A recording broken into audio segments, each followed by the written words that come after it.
U okviru rekonstrukcije manastirskog konaka u naselju Manastirica, renovirani objekat površine oko 100 kvadrata stavljen je pod krov. To je proizvod nesebičnog angažovanja i podrške vernika iz opštine Kladovo, ali meštana koji su uložili dosta truda da obnove konak sagrađen 1969. godine. Sada su na redu zanatski radovi koji u teškim ekonomskim vremenima mogu biti završeni uz finansijsku pomoć i radno angažovanje ljudi velikog srca.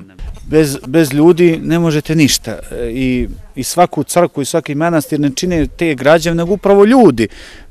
Bez ljudi to je samo jedna onako zapuštena građevina. Ljudi su ti koji daju život i koji daju mogućnost da i manastir i svaka crkva živi, pa tako i ovdje i mi. U manastiru Sveta Trojica u Manastirici vernici su ponovo osjetili duhovnu radost i odlučnost da pomognu u izgradnji konaka. To su ljudi koji imaju svoje poslove, koji rade za nekih 20-30 hiljada dinara, pa i oni ne mogu od sebe da odvoje, nego ljudi mogu da uzmu par dana slobodno od posla pa da dođu da fizikališu, da koliko mogu daju sebe.